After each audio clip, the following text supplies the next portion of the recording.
আল্লাহ রাব্বুল আলামিন বলেন, কুল লাউ কানাল বাহরু মিদাদান লিকালিমাতি রাব্বি লানাফিদাল বাহরু ক্বাবলা আন তানফাদা কালিমাতু রাব্বি ওয়ালাউ জি'না বিমিসলিহি মাদাদা। আল্লাহ রাব্বুল আলামিন বলেন, ও পৃথিবীর মানুষেরা, তোমরা সারা পৃথিবীর সমস্ত সাগর মহাসাগরের পানি যদি কালি হয়ে যায়, এই সাগর মহাসাগরের পানি যদি তোমরা কালি বানাও, আর তাম পৃথিবীর সমস্ত বৃক্ষ রাজি আর ডালপালা গাছপালাকে যদি টুকরা টুকরা করে যদি কলম বানানো হয়, আর গোটা দুনিয়ার সব মানব আর জিন জাতি মিলে, আল্লাহর ফেরেশতারা মিলে যদি এই মহাসমুদ্রের পানি আর কালি দিয়ে আর কলম দিয়ে যদি তোমরা আমার কালামের, আমার কোরআনের ব্যাখ্যা লেখো, আল্লাহ তাআলা বলেন তামাম দুনিয়ার সাগর মহাসাগরের পানি শেষ হয়ে যাবে, আমার কালামের ব্যাখ্যা লেখা শেষ হবে না। সুবহানাল্লাহ, এক আজীব কোরআন, আপনি শেষ করতে পারবেন না। কারণ কি জানেন? বলে শেষ হবে না কেন? কোরআন তো এই, শেষ করতে পারবো না কেন? পারবেন না এই কারণে, কারণ হলো ইন্নাল কোরআন ইউফাসসিরুহু জামান। কোরআন আপনি এখন ব্যাখ্যা করলেন, এখন আপনার কাছে যে জ্ঞান আছে সেই জ্ঞান দিয়ে আগামী 100 বছর পরে পৃথিবীর মানুষের কাছে লেটেস্ট যেই নলেজ, যেই জ্ঞান আসবে, ওই লেটেস্ট জ্ঞান দিয়ে তারা কোরআন ব্যাখ্যা করবে। তার মানে হলো পৃথিবীর সামনে যত দূর এগিয়ে যাবে আর জ্ঞান বিজ্ঞান যত দূর, নতুন নতুন জ্ঞান বিজ্ঞান নতুন করে মানুষের সামনে আসবে আর উন্মোচন হবে, আর কোরআনে কারিমের ব্যাখ্যা নতুন করে মানুষের সামনে হাজির হয়ে যাবে। সুবহানাল্লাহ, আজ থেকে 100 বছর আগের কোরআন যারা ব্যাখ্যা করেছেন তাদের ব্যাখ্যা আর আজকের ব্যাখ্যা কিন্তু এক না। কথা বলেন, আজকের ব্যাখ্যা আর 100 বছর আগের ব্যাখ্যা এক না। কারণ কি জানেন? বলবেন হুজুর কেমন কথা বললেন এটা, আল্লাহর কোরআনের ব্যাখ্যা এক হবে না কেন? খুব ভালো করে বুঝেন, কোরআনে কারীমের মধ্যে আল্লাহ তাআলা বিজ্ঞানের সমস্ত লেটেস্ট সায়েন্স গুলো দিয়েছে। সর্বাধুনিক যত জ্ঞানের যত শাখা আছে, সমস্ত শাখার সায়েন্স, বিজ্ঞান, মহাবিজ্ঞান আল্লাহ তাআলা কোরআনের মধ্যে দিয়েছে। এখন 100 বছর আগের পৃথিবীর বিজ্ঞানের আবিষ্কার আর আজকের 100 বছর পরের আবিষ্কার কি এক? বলেন সবাই, এক না। বরং সময় যত সামনে আগায়, জ্ঞান বিজ্ঞান তত উৎকর্ষ সাধন করে, ততই এইটার নতুন নতুন জ্ঞানের তথ্য এবং তত্ত্ব মানুষের সামনে উন্মোচিত হয়ে যায়। সুবহানাল্লাহ। আমি আপনাদেরকে বলি আবার বোঝার জন্য,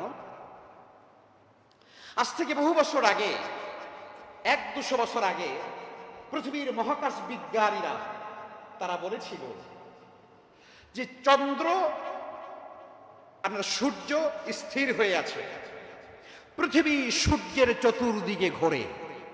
কথা বুঝতে পারলেন?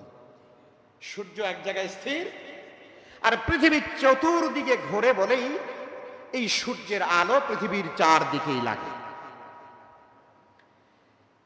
1 শতাব্দী পরে এসে বিজ্ঞান বলল, নতুন বিজ্ঞানীরা বলল, 100 বছর আগের বিজ্ঞানীরা বলে গেল এইটা, 100 বছর পরের বিজ্ঞানীরা এসে বলছে না, আগের বিজ্ঞানীরা যা বলেছে সব ভুল। বলে তাহলে কি হবে? বলে না, পৃথিবী স্থির, পৃথিবী তার নির্ধারিত জায়গায় আছে, সূর্য তার চারদিকে ঘোরে, পৃথিবীর চারদিকে ঘোরে। কথা বুঝতে পারলেন? সূর্য পৃথিবীর চারদিকে ঘোরে বলে গোটা দুনিয়ায় আলো লাগে। আগের বিজ্ঞানীরা যা বলেছে এটা মিথ্যা, এটা ভুল, পরের বিজ্ঞানীরা বলতেছে। আচ্ছা বলেন তো, 100 বছর আগের বিজ্ঞানীরা যেটা বলেছিল পৃথিবী স্থির সূর্য ঘোরে, পরের 100 বছর পরে এসে বিজ্ঞানীরা বলল না, পৃথিবী স্থির সূর্য ঘোরে, কোনটা সঠিক? বলেন কোনটা সঠিক? দুইটাই ভুল, দুইটাই ভুল। কারণ এই বিজ্ঞানীদের কাছে তারা তাদের মস্তিষ্ক প্রসূত জ্ঞান দিয়া তারা মহাকাশ গবেষণা করেছে, তাদের কাছে আল্লাহর কালামের লেটেস্ট সায়েন্স তাদের কাছে ছিল না। আজকের বিজ্ঞানীরা যখন কোরআনে কারীম যখন অধ্যয়ন শুরু করে দিল এবং কোরআনে কারীমের আলোকে যখন তারা এই মহাকাশ বিজ্ঞান চর্চা যখন তারা শুরু করে দিল, তখন তারা দেখলাম আয় হায়, বিজ্ঞানীরা কি বলে গেছে, আগের বিজ্ঞান যা বলেছে তাও ভুল, পরের বিজ্ঞান এসে যা বলেছে তাও ভুল। আসল বিজ্ঞান সূরা ইয়াসিনের মধ্যে আল্লাহ তাআলা বলে দিয়েছেন, ওয়া কুল্লুন ফি ফালাকিন ইয়াসবাহুন। আল্লাহু আকবার। আল্লাহ রাব্বুল আলামিন সূরা ইয়াসিনে বলেছেন যে সূরা ইয়াসিন আপনারা ফজরের নামাজের পরে আপনারা পড়েন, আমরা পড়ি। কেন পড়ি?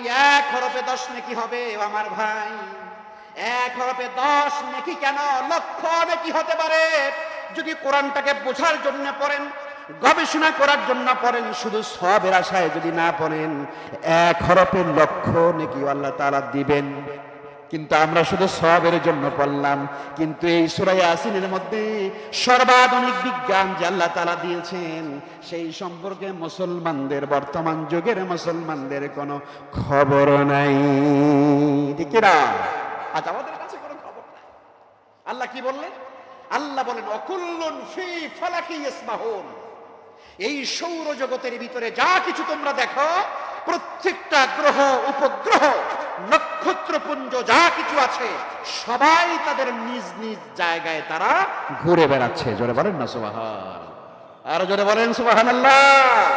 তার মানে সূর্য ঘোরে, কথা বল না, পৃথিবীও ঘোরে।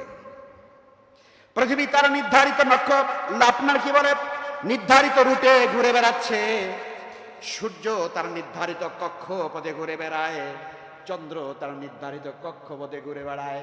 আকাশের ভিতরে তাকালে পরে লক্ষ কোটি কোটি বিলিয়ন ট্রিলিয়ন আপনার তারকাপুঞ্জ দেখা যায়। এগুলো প্রত্যেকটার জন্য আল্লাহ রাব্বুল আলামিন এক একটা রুট, রাস্তা তৈরি করে দিয়েছেন, যেই কারণে এত তারকাপুঞ্জ একটার সাথে আরেকটার কোনো সংঘর্ষ হয় না। সুবহানাল্লাহ, কি আজীব সাইন্স!